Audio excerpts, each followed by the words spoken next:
जय माँ वैष्णो माँ अम्बे के भक्तगण। हम सब ने माँ वैष्णो की कथा को सुना है, लेकिन आज हम उनके बारे में जो सबसे ज़्यादा प्रचलित कथा है उसे सुनते हैं। तो चलिए माँ वैष्णो की कथा शुरू करने के पहले उनके कुछ नामों का हृदय से उच्चारण कर ले। जय माँ वैष्णो, जय जगदम्बे, जय सरस्वती माँ, जय लक्ष्मी, जय गौरी माँ, क्योंकि ये सब नाम माँ वैष्णो में ही समाहित है। त्रिकुटा पहाड़ी पर स्थित माता वैष्णो देवी के भवन की अनेक कथाएं प्रचलित हैं। उनमें से प्रमुख कथा के अनुसार असुर भैरवनाथ देवी वैष्णो को मारने के लिए उनका पीछा करता है और माता अपने बचाव के लिए त्रिकुटा पर जाती है। वहाँ अपनी प्यास बुझाने के लिए बाण से वार करती है तो बाण गंगा का उद्गम होता है। वैष्णो देवी मंदिर प्रमुख हिंदू मंदिरों में से एक है। माँ दुर्गा को मानने वाले भक्त दुनिया भर से यहाँ आते हैं। जम्मू के कटरा नगर में स्थित इस मंदिर की हिंदू ग्रंथों के अनुसार बहुत महत्व है। चित्रकूटा पहाड़ी पर स्थित माता वैष्णो देवी के भवन के अनेक कथाएं प्रचलित हैं। उनमें से प्रमुख कथा के अनुसार असुर भैरवनाथ देवी वैष्णो का मारने के लिए उनका पीछा करती है। त्रिकुटा पहाड़ी पर स्थित माता वैष्णो देवी के भवन की अनेक कथाएं प्रचलित हैं। उनमें से प्रमुख कथा के अनुसार असुर भैरवनाथ देवी वैष्णो को मारने के लिए उनका पीछा करता है और माता अपने बचाव के लिए त्रिकुटा पर जाती है। वहाँ अपनी प्यास बुझाने के लिए वाण से वार करती है तो वाण गंगा का उद्गम होता है।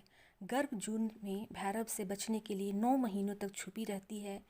मुख्य मंदिर के स्थान पर माँ ने भैरव का सिर धड़ से अलग कर दिया। हिंदू महाकाव्य के अनुसार माँ वैष्णो देवी ने भारत के दक्षिण में रत्नाकर सागर के घर जन्म लिया। उनके लौकिक माता पिता लंबे समय तक निसंतान थे।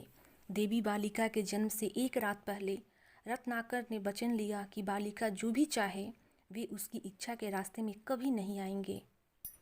ये भी कहा जाता है कि माता वैष्णो देवी ने त्रेता युग में माता पार्वती, सरस्वती और लक्ष्मी के रूप में मानव जाति के कल्याण के लिए एक सुंदर राजकुमारी के रूप में अवतार लिया था और त्रिकुटा पर्वत पर गुफा में तपस्या की थी।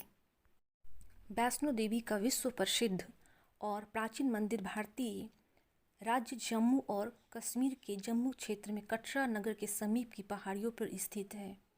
इन पहाड़ियों को त्रिकुट पहाड़ी कहते हैं। इस चबूतरे पर माता का आसन है, जहाँ देवी त्रिकुटा अपनी माताओं के साथ विराजमान रहती हैं। भवन वह स्थान है जहाँ माता ने भैरवनाथ का वध किया था। एक बार त्रिकुटा की पहाड़ी पर एक सुंदर कन्या को देखकर भैरवनाथ उससे पकड़ने के लिए दौड़े। तब वह कन्या वायु के रूप में बदलकर त्रिकुटा पर्वत की ओर उड़ चली। भैरवनाथ भी उनके पीछे भागे। माना जाता है कि तभी माँ की रक्षा के लिए वहाँ पवन पुत्र हनुमान पहुँच गए। हनुमान जी को प्यास लगने पर माता ने उनके आग्रह पर धनुष से पहाड़ पर बाण चलाकर एक जल धारा निकाली और उस जल में अपने केश धोए। फिर वही एक गुफा में प्रवेश कर माता ने 9 माह तक तपस्या की और हनुमान जी ने वहीं पे पहरा दिया। फिर भैरवनाथ वहाँ आ धमके। उस दौरान एक साधु ने भैरवनाथ से कहा कि तू जिसे एक कन्या समझ रहा है वह आदि शक्ति जगदम्बा है, इसलिए उस महाशक्ति का पीछा छोड़ दे।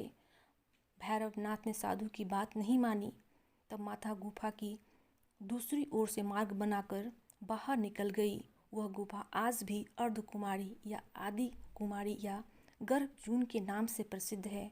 अर्धकुमारी के पहले माता की चरण पादुका भी है।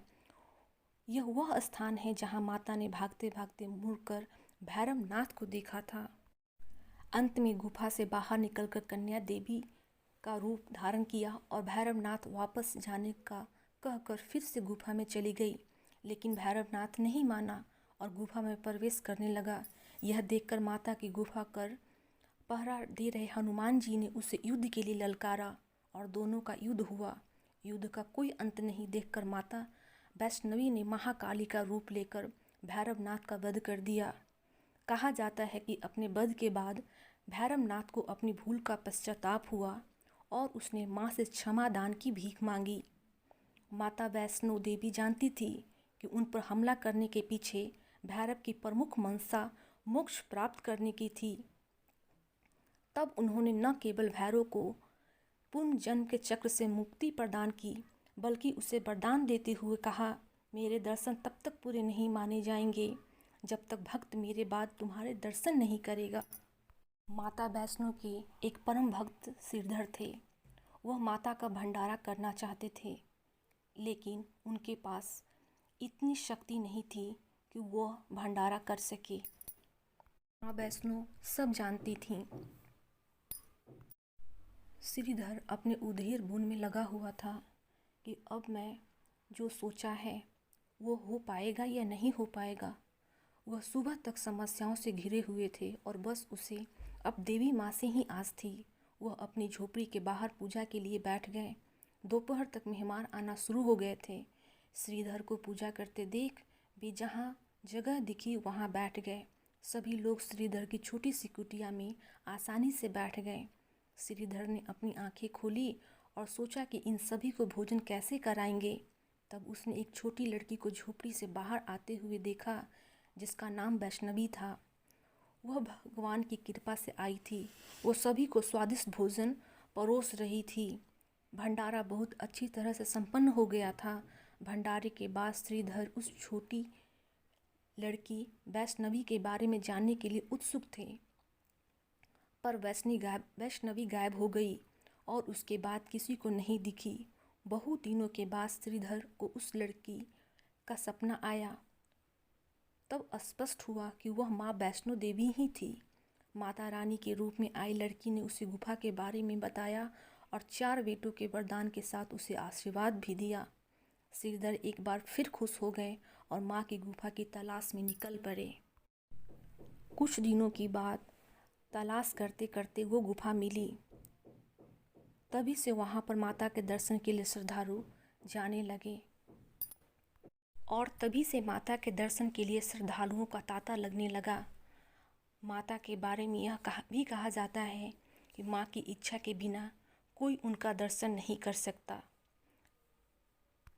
अगर भक्तों की सच्ची भक्ति हो तो माँ अपना आशीर्वाद देने के लिए उन्हें बुला ही लेती है। माँ ऐसी ही होती है। भक्तजनों, अगर आपको यह जानकारी अच्छी लगी हो तो वीडियो को लाइक करें, शेयर करें और चैनल को सब्सक्राइब करें। जय माता वैष्णो। आपकी कृपा हम सब पे बनी रहे।